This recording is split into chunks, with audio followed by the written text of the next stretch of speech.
کیونکہ انسان جس چیز کو کہہ دے میں نے نہیں ماننی، جب یہ کہتا ہے میں نہیں مانوں گا، پھر اس کی انا کا پہاڑ سامنے کھڑا ہو جاتا ہے۔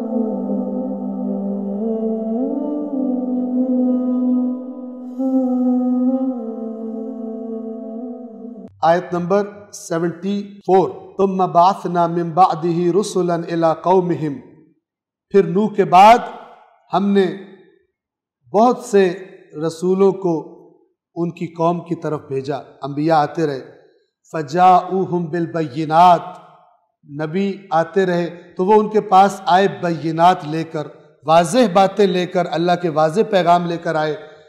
فما كانوا ليؤمنوا بما كذبوا به من قبل، ایک اور خطرناک انسانی نفسیاتی بیماری اللہ فرما رہا ہے، تو ان کے نبی ان کے پاس واضح دلائل لے کر آئے، لیکن وہ جس کو جھٹلا چکے تھے اس پر پھر ایمان لانے والے نہیں تھے۔ یہ انسان کی نفسیات ہے۔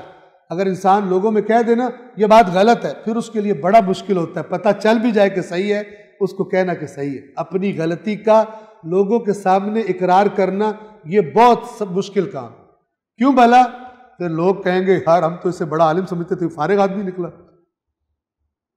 اس نے کتنی دھواں دھار تقریر کی تھی اور کہا تھا یہ ثابت کیا ہے کہ یہ مسئلہ ہے، اب کہہ رہا مجھے غلطی ہو گئی، اس کی باقی باتیں بھی مشکوک ہیں۔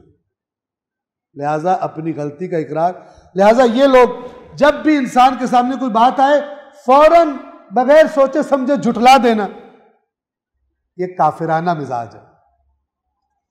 ٹھیک ہے، یہ مزاج جس کا ہو، اللہ تعالیٰ کہہ رہے ہیں یہ اتنی خطرناک بات ہے، مت جھٹلاؤ فوراً کسی بات کو، اس کو دیکھو غور سے، پھر اگر جھٹلانے والی ہے جھٹلا دو، اگر قبول کرنے والی ہے تو قبول کر لو، اگر جو تمہاری مرضیوں کے خلاف ہے، تمہارے نظریات کے خلاف ہے۔ یہ ہے، مولانا نے فرمایا حق کو پہچانو، لوگوں کو معیار حق قرار نہ دو، حق کو پہچان لو، پھر اہل حق کو خود تمہیں نظر آ جائیں۔ لیکن اگر لوگ کسی انسان کو معیار بناؤ گے، آج وہ پٹڑی پہ کل پٹڑی سے اتر جائے گا، تم اس کے پیچھے پیچھے جا رہے ہو، یہ تو طریقہ نہ ہوا۔ تمہارے پاس خود معیار ہونا چاہیے، اور وہ معیار حق ہے۔ اور حق کہاں سے ملتا ہے؟